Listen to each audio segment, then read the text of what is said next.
शेरा नाम का शेर जंगल के सबसे कुशल और क्रूर शिकारियों में गिना जाता था। अपने दल के साथ उसने न जाने कितने भैंसों, हिरणों और अन्य जानवरों का शिकार किया था। धीरे धीरे उसे अपनी काबिलियत का घमंड होने लगा। एक दिन उसने अपने साथियों से कहा, आज से जो भी शिकार होगा उसे सबसे पहले मैं खाऊंगा, उसके बाद ही तुम में से कोई उसे हाथ लगाएगा। शेरा के मुंह से ऐसी बातें सुन सभी अचंभित थे। तभी एक बुजुर्ग शेर ने पूछा, अरे तुम्हें आज अचानक क्या हो गया, तुम ऐसी बात क्यों कर रहे हो? शेरा बोला, मैं ऐसी वैसी कोई बात नहीं कर रहा।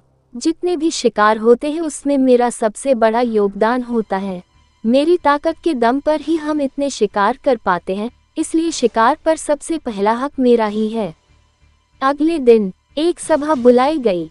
अनुभवी शेरों ने शेरा को समझाया, देखो शेरा, हम मानते हैं कि तुम एक कुशल शिकारी हो, पर यह भी सच है कि बाकी लोग भी अपनी क्षमतानुसार शिकार में पूरा योगदान देते हैं, इसलिए हम इस बात के लिए राजी नहीं हो सकते कि शिकार पर पहला हक तुम्हारा हो। हम सब मिलकर शिकार करते हैं और हमें मिलकर ही उसे खाना होगा। शेरा को ये बात पसंद नहीं आई।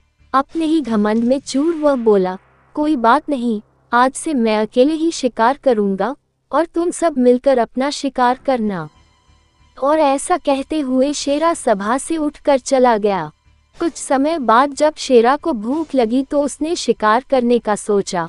वह भैंसों के एक झुंड की तरफ दहाड़ते हुए बढ़ा, पर ये क्या, जो भैंसे उसे देखकर कांप उठते थे आज उसके आने पर जरा भी नहीं घबराए, उल्टे एकजुट होकर उसे दूर खदेड़ दिया।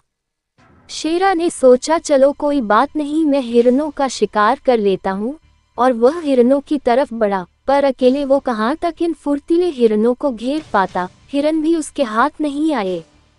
अब शेरा को एहसास हुआ कि इतनी ताकत होते हुए भी बिना दल का सहयोग पाए वो एक भी शिकार नहीं कर सकता। उसे पछतावा होने लगा। अब वह टीम वर्क की इम्पोर्टेंस समझ चुका था। वह निराश बाकी शेरों के पास पहुंचा और अपने इस व्यवहार के लिए क्षमा मांग ली, और एक बार फिर जंगल उसकी दहाड़ से कांपने लगा। फ्रेंड्स, चाहे आप स्पोर्ट्स में हो, कॉर्पोरेट वर्ल्ड में काम करते हो या कोई बिजनेस करते हो, टीम वर्क की इम्पोर्टेंस को समझना बहुत ज़रूरी है।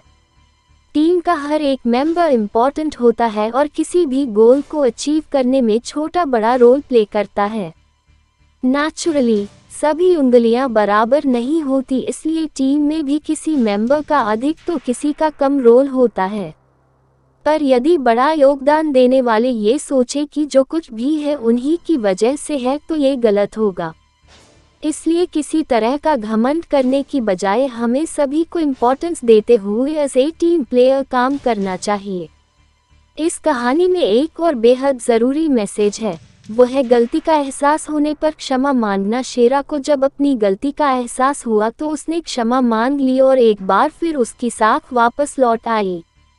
अगर आपसे भी कभी कोई गलती हो जाए तो उसे ईगो प्रॉब्लम मत बनाइए और क्षमा मांगकर लाइफ को वापस ट्रैक पर लाइए।